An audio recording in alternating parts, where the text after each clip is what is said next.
ప్రభు అయిన యేసుక్రీస్తు నామములో మీ అందరికీ కూడా శుభములు తెలియజేస్తున్నాను.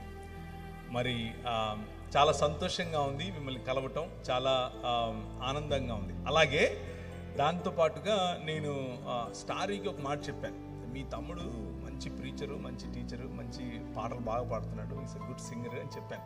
నాకు ఆ తర్వాత స్టేజ్ ఎక్కిన తర్వాత డౌట్ వచ్చింది, అసలు ఈ పిల్లోడు ఉంటే నన్ను ఎందుకు పిలిచారు వీళ్ళు అనుకున్నాను. So I congratulate all of you. మీ అందరికీ కూడా నేను శుభాకాంక్షలు తెలియజేస్తున్నాను, శుభములు తెలియజేస్తున్నాను. దేవుడు మీ మధ్య ఒక మంచి దైవజనుడిని తయారు చేస్తూ ఒక మంచి దైవజన కుటుంబంలో భాగంగా ఆయనను నిలబెడుతున్నందుకు మరి దేవుని యొక్క సన్నిధి మీకు బలంగా లభించటానికి ఆయనను తర్బీదు చేస్తున్నట్లుగా కూడా నమ్ముతున్నాను. అయితే దేవుని వాక్యంలో నుంచి కొన్ని విషయాలు మీ ముందుంచే ప్రయత్నం చేస్తాను. దేవుని వాక్యమును చదివేటప్పుడు మనకు స్పష్టంగా తేట తెల్లగా మాట్లాడుతుంది. దేవుని వాక్యం మన జీవితాలను మారుస్తుంది. దేవుని వాక్యం మన జీవితాల్లో క్రొత్త సంగతులు నేర్పిస్తుంది. అలాగే దేవుని వాక్యం మన జీవితాల్లో అనేక విషయాల్లో మనల్ని ప్రోత్సహిస్తుంది కూడా. కొన్ని విషయాల్లో మనం ఎదగాల్సిన చోట మనం ఏదైతే చేయకూడదో వాటిని కత్తిరిస్తుంది కూడా. సో ఈ సాయంకాలం ఎవరికి ఏది ఎలా అందితే అలా మీరు తీసుకోండి. నేను మన గోదావరి జిల్లాలకు రాగానే నాకు భోజనం పెడతారు, భోజనాలు పెట్టడంలో గోదావరి జిల్లాల తర్వాతే ప్రపంచంలో ఎవరైనా. ముందు కొద్దిగా వేస్తారు. నేను అమ్మాయి అయిపోయిందిలే అని చేయి కడుక్కునే లోపు మళ్ళీ వేస్తారు, మళ్ళీ పెడతారు, మళ్ళీ పెడతారు. ఒక అరిటాకు లేకపోతే ఒక దాన్ని ఏమంటారు, మంచి పళ్ళెం పెట్టి దాంట్లో అన్నీ అమర్చి మధ్యలో అన్నం కుండలాగా ఇలా పోసి, కొండలాగా పోసి దాన్ని పెడతారు. నేను అది ఒక 10 రోజులు తింటాను, వాళ్ళు ఒకే రోజు తినాలి అని అంటారు. ఇది ఆంధ్ర పద్ధతి. నేను హైదరాబాద్లో పుట్టాను, అంటే పుట్టలేదు, హైదరాబాద్లో ప్రస్తుతానికి ఉంటున్నాను అక్కడ వరకు. కాబట్టి హైదరాబాద్లో బిర్యానీ వండుతాను. ఇలా బాగా అరేంజ్ చేసి పెట్టరు, అన్నీ కలిపేసి ఏది కనిపించకుండా పల్లెంలో వేసేసి ఇదే మంచిది వేసేసుకోండి అని చెప్తాను. ఎవరు ముక్కలోడు ఏరుకోవాల్సిందే. సో ఈరోజు నేను చెప్పబోయే మాట బిర్యానీ లాగే ఉంటుంది. మీకు కావాల్సినవి మీరు ఏరుకోవటమే, మీకు తగిలేవి మీరు తీసుకోవటమే. మీరెవరూ నాకు తెలియదు కాబట్టి, ఆబ్వియస్గా మీ గురించి నాకు తెలియదు కాబట్టి మీకు నేను చెప్పట్లేదు, వాక్యం చెప్తున్నాను. మీకు ఏది నచ్చితే అది తీసుకోండి. కానీ నా హృదయంలో ప్రభు బలంగా నా హృదయంలో పెట్టిన మాటలు ఈరోజు చెప్తాను. నేను యాక్చువల్గా ఈరోజు మధ్యాహ్నం 2:45కు బయలుదేరితే 8:15-8:30కంతా ఇక్కడికి వచ్చాను. అంటే ఒక 6 గంటల 10 నిమిషాలు అంత సమయంలో నేను ఇక్కడికి చేరుకున్నాను. మంచిగా ప్రిపేర్ అయితే వచ్చాను. నేను ఎప్పుడు వాక్య పరిచయం చేయడానికి నాకు ప్రభు అవకాశం ఇచ్చిన మొట్టమొదటిసారి ప్రభు కోసం నిలబడి అందరికి నేను వాక్యం చెప్తున్నాను అన్న కసితో మాట్లాడతాను. ఇక్కడికి వచ్చిన తర్వాత నేను ప్రిపేర్ అయినది చెప్పాలి అన్నది నాకు అలాంటి లీడింగ్ లేదు. దేవుడు నాకు అలాంటి నడిపింపు ఇవ్వటం లేదు. నా మనసులో వేరే కొన్ని అంశాలను ఉంచాడు. ఆ అంశాలనే మేము ఉంచే ప్రయత్నం చేస్తాను. ఇది స్పష్టంగా స్వచ్ఛంగా నా హృదయంలో నుంచి వస్తున్నటువంటి ఈ సంఘం కోసం, అలాగే మన అందరికీ ఉపయోగపడే మాటలుగా ఉండాలి అని నేను మనస్ఫూర్తిగా ఆశిస్తున్నాను. అయితే ఒకసారి హెబ్రీయులకు రాసిన పత్రికలో నుంచి ఒక మాట చదివి ఆ తర్వాత నేను ఎన్నుకున్నటువంటి పాఠ్యభాగం వైపుకు నేను వెళతాను. హెబ్రీ పత్రిక మనం గనక ఆఖరి అధ్యాయం అనగా 13వ అధ్యాయం గనక మనం చూస్తే మనకు స్పష్టమైనటువంటి కొన్ని మాటలు కనిపిస్తాయి. మీకు దేవుని వాక్యమును బోధించి, 7వ వచనం గురించి మాట్లాడుతున్నాను. మీకు దేవుని వాక్యమును బోధించి మీ పైన నాయకులుగా ఉన్న వారిని జ్ఞాపకము చేసుకుని వారి ప్రవర్తన ఫలమును శ్రద్ధగా తలంచుకొనుచు వారి విశ్వాసమును అనుసరించండి. ఇది ఒక దగ్గర పెట్టుకోమంటారా? సరిపోతుందా? ఓకే. ఇది దేవుడు మనకిస్తున్నటువంటి ఒక ఆజ్ఞ. దైవజనులను, మనకు వాక్యము బోధించిన వారిని, మనకంటే ముందు నడిచిన వారిని మనం జ్ఞాపకం చేసుకోవటం అది తప్పు కాదు, అది మంచిది, అది ఆశీర్వాదకరం, అది చేయదగినది మాత్రమే కాదు, చేసి తీరవలసినటువంటి ఆజ్ఞ. కనుక మీకు వాక్యోపదేశం చేసిన వారు, మీ పైన నాయకులుగా ఉన్నవారు, మీ కొరకు శ్రమించిన వారు, మీ కొరకు తమ జీవితాలను విత్తిన వారిని జ్ఞాపకం చేసుకోవటం దేవుడు మనకిస్తున్నటువంటి బాధ్యత, బాధ్యతతో కూడినటువంటి ఆశీర్వాదము కూడా. ఇలా నీతిమంతులను జ్ఞాపకం చేసుకున్నప్పుడు నీతిమంతుల పట్ల వారి ప్రవర్తన ఫలమును మనము కలిగి ఉండేందుకు, వారి విశ్వాస జీవితమును అనుసరించేందుకు, శ్రద్ధగా అనుసరించేందుకు ప్రయత్నం చేసినప్పుడు మనకు ఆశీర్వాదం, ఆ ఆశీర్వాదం మనం కోల్పోకూడదు ఎప్పుడు కూడా. ఆ ఆశీర్వాదం మనలో ఎప్పుడూ ఉండేట్లుగా మనం ప్రయత్నం చేయాలి. మన ముందు నడిచినటువంటి దైవజనులు అనేకులు మనకు వాక్యోపదేశం చేశారు. మీ జీవితాలలో మీకు వాక్యోపదేశం చేసిన వారు మీ తల్లి ఉండొచ్చు, మీ తండ్రి ఉండొచ్చు, మీ భర్త ఉండొచ్చు, మీ స్నేహితురాలు ఉండొచ్చు, లేకపోతే మీ సంఘ కాపరి అయి ఉండొచ్చు. సంఘ కాపరితో పాటు సంఘములో ఉన్నటువంటి పెద్దలు కావచ్చు, పిల్లలు కావచ్చు, ఎవరైనా సరే మీ జీవితాల్లో దేవుని వాక్యాన్ని గనక ఉపదేశించిన వారుగా ఉంటే, మీరు వారి ద్వారా దేవుని గురించి, దేవుని ప్రేమను గురించి, దేవుని సంకల్పాన్ని మీరు గనక అర్థం చేసుకున్న వారు ఉంటే, అది జ్ఞాపకం చేసుకోవడం, వారి విశ్వాసమును అనుసరించడం, వారి ప్రవర్తన ఫలమును శ్రద్ధగా అనుసరించటం, తెలుసుకోవటం, మననం చేయటం, ఇది ఆశీర్వాదకరమైనటువంటి పని. ఆ ఆశీర్వాదకరమైన పని మీరు చేయునట్లుగా, ధైర్యము కలిగి చేయునట్లుగా మిమ్మల్ని నేను ప్రోత్సహిస్తున్నాను. అలాగే ఆ ఆశీర్వాదము మనకిచ్చేటటువంటి దేవుడు, అనగా వాగ్దానముతో కూడినటువంటి ఆజ్ఞను ఇచ్చేటటువంటి దేవుడు మనిషిని తన స్వరూపమందు తన పోలిక చొప్పున చేశాడు. నీ పక్కన వాళ్ళకి చెప్తారా నువ్వు దేవుని పోలికలో ఉన్నావట అని? చెప్పండి, పర్వాలేదు. నువ్వు దేవుని పోలికలో ఉన్నావు అని చెప్పండి. నువ్వు దేవుని స్వరూపంలో ఉన్నావు అని చెప్పండి. కేవలం ఇక్కడున్న వారే కాదు, మైకుల ద్వారా వింటున్న వారికి కూడా ఈ మాట చెప్తున్నాను. మీరు క్రైస్తవులు అయ్యుండొచ్చు, కాకపోయి ఉండొచ్చు, వాక్యమును నమ్మిండొచ్చు, నమ్మకపోయిండొచ్చు, ప్రభు అయిన యేసు క్రీస్తును అనుసరిస్తూ ఉండొచ్చు, అనుసరించకుండా ఉండొచ్చు. అయినా కానీ మీతో కూడా నేను ఈ రాత్రి ఒక మాట చెప్తున్నాను. ఏమిటి? స్పష్టమైన మాట, దేవుని వాక్యం చెప్పే మాట. ఏంటి అని అంటే, మీరు దేవుని స్వరూపములోను దేవుని పోలిక చొప్పున చేయబడినటువంటి మనుష్యులను దేవుడు తన స్వరూపమందు తన పోలిక చొప్పున చేసి 5 రకాలైనటువంటి ఆశీర్వాదముతో కూడిన వాగ్దానములను, లేకపోతే వాగ్దానముతో కూడినటువంటి బాధ్యతను ఇచ్చాడు, అధికారమును ఇచ్చాడు. బాధ్యతతో కూడిన అధికారం, వాగ్దానముతో కూడినటువంటి అధికారాన్ని ఇచ్చాడు. ఆ 5 మీ ముందుంచుతాను. మొదటిది, మీరు ఫలించండి అని చెప్పాడు. రెండవది, మీరు అభివృద్ధి చెందండి అని చెప్పాడు. మూడవది, మీరు విస్తరించండి అని చెప్పాడు. నాలుగవది, ఈ భూమిని నిండించండి అని చెప్పాడు. ఐదవది చాలా ప్రాముఖ్యమైనది, దానిని ఏలండి అని చెప్పాడు. రాజులుగా ఉండండి అని చెప్పాడు. ఈ 5 కూడా దేవుడు చేసినటువంటి వాగ్దానముతో కూడినటువంటి బాధ్యత.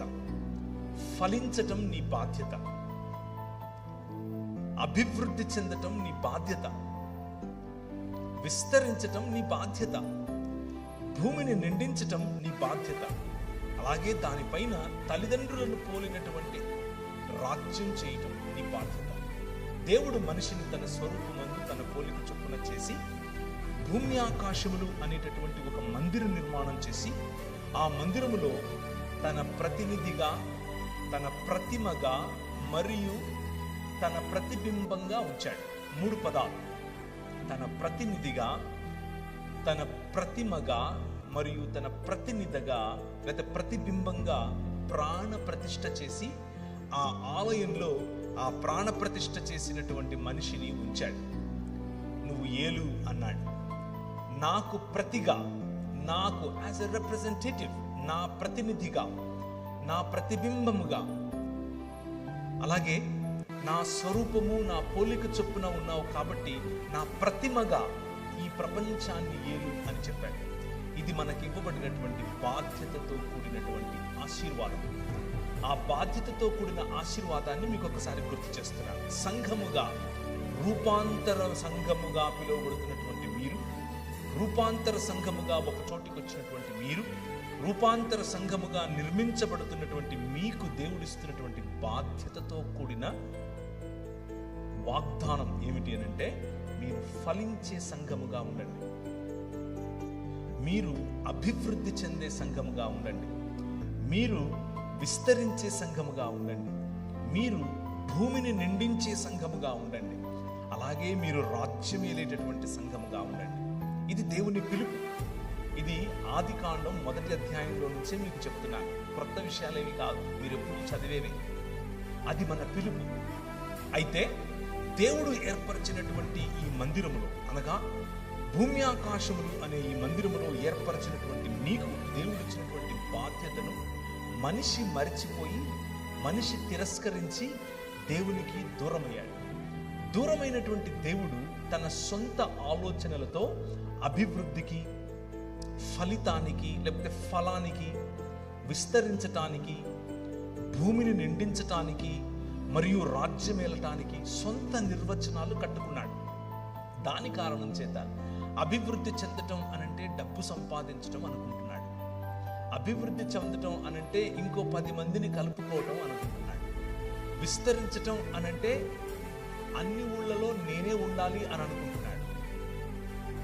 భూమిని నిండించటం అనంటే భూమంతా కొనుక్కోవడం అని అనుకుంటున్నాడు, లేకపోతే సంపద సంపాదించటం అని అనుకుంటున్నాడు.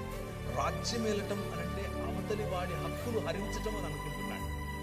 కానీ ప్రభువు ఇచ్చినటువంటి ఆజ్ఞతో కూడిన ఆశీర్వాదం, బాధ్యతతో కూడినటువంటి ఈ వాగ్దానం ఏమిటి అనంటే, ఒకరికి ఉపయోగపడే విధంగా, ఒకరిని ఘనపరిచే విధంగా, ఒకరిని హెచ్చించే విధంగా, ఒకరి కొరకు ఉపయోగపడుతూ, హెచ్చిస్తూ, ఘనపరుస్తూ సంఘ నిర్మాణం చేసే విధంగా ఆయన ఒక క్రమాన్ని ఏర్పరిచాడు.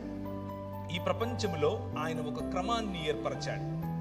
ఎక్కడ నదులుండాలో అక్కడ నదులు, ఎక్కడ చెట్లుండాలో అక్కడ చెట్లు, ఎవరికి ఎంత నీడ కావాలో అంత నీడ, ఏ భోజనం, ఏ వస్తువులు ఎవరికి అందాలో, అనగా ఏ జంతు, పశు పక్షులకు వగైరా వగైరా ఇవ్వాలో అంత ఇస్తూ వాటిపైన తల్లిదండ్రులుగా మిమ్మల్ని ఇచ్చాడు.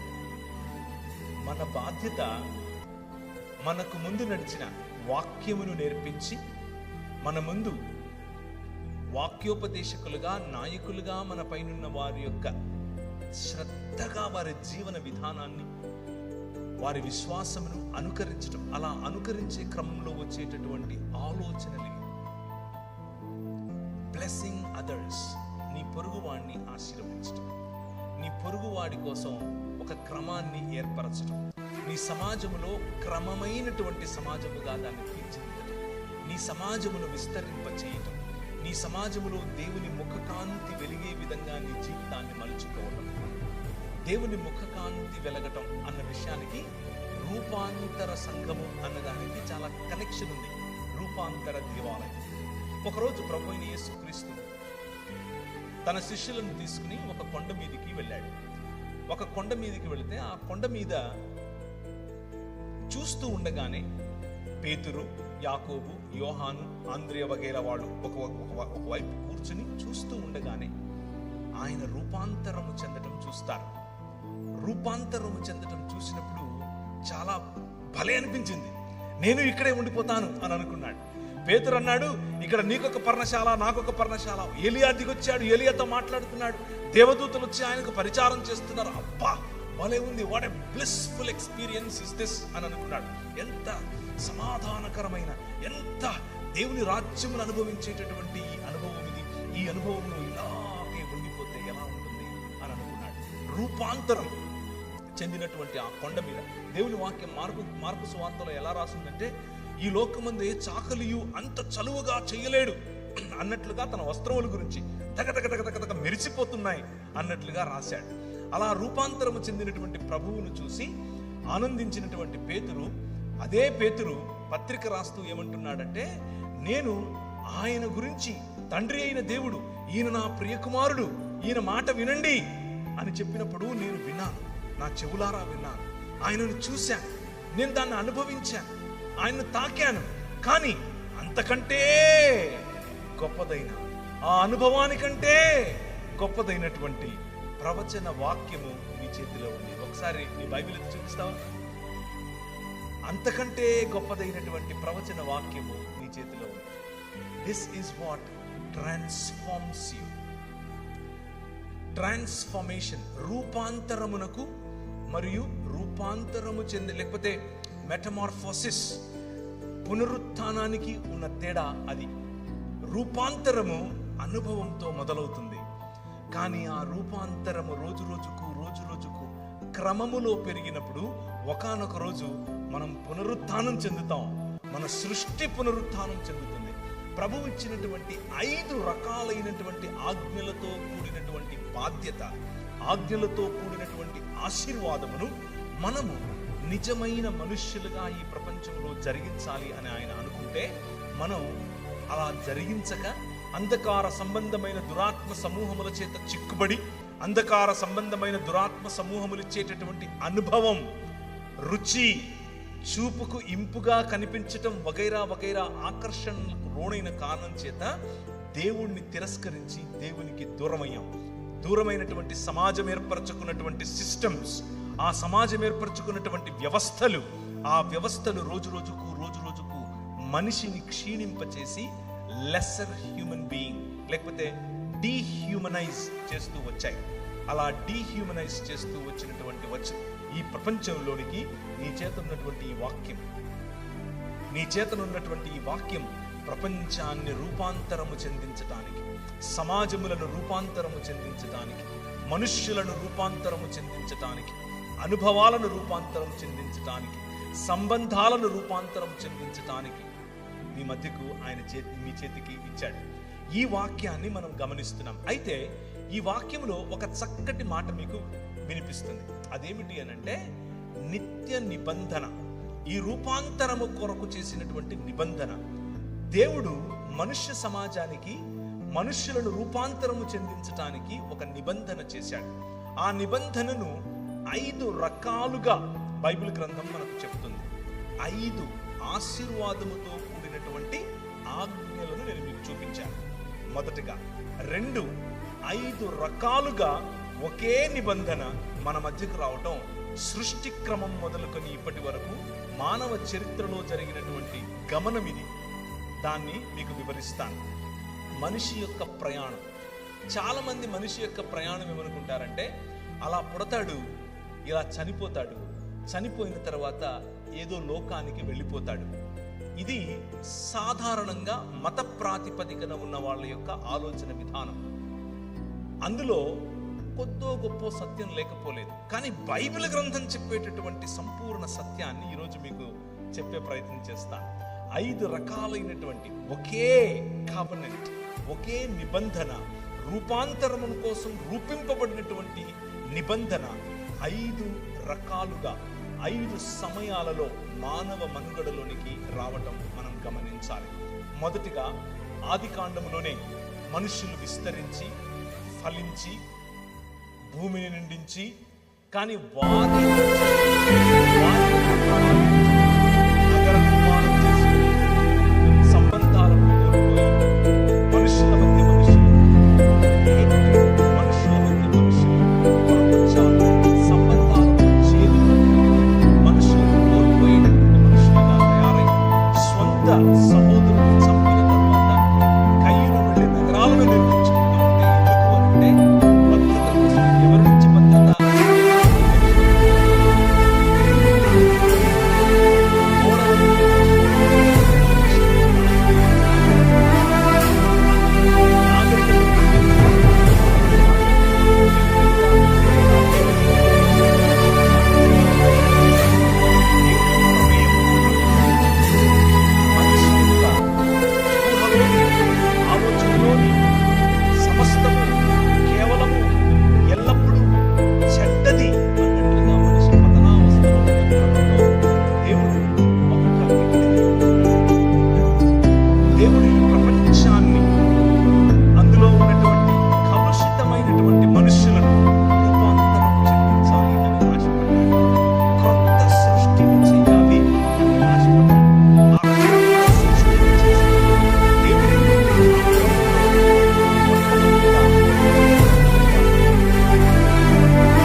అబ్రహామా రా అన్నాడు.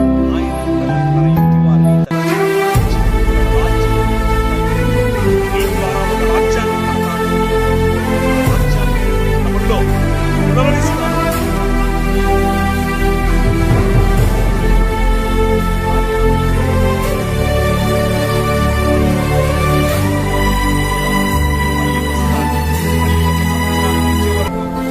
వాగ్దానం కుమారుని ఇస్తాను అని చెప్పాడు. అయితే ఈ పిల్లలు, ఈ పిల్లల పిల్లలు, ఆ వారి పిల్లల పిల్లల పిల్లలు ఐగుప్తు దేశంలో 450 సంవత్సరాలు ఎందుకుంటారు అంటే ఇంకా ఈ కనాను ప్రాంత ప్రజల యొక్క పాపం పడలేదు. వారికి ఇంకా నేను సమయం ఇస్తున్నాను, ఇంకా వారు మారు మనస్సు పొందుతారేమో, ఇంకా వారు రూపాంతరం వైపుకు వస్తారేమో అని ఆశపడి చూస్తున్నారు. అంతవరకు సమాజాన్ని నేను ముందుగా సివిలైజేషన్ నాగరికత ప్రభావం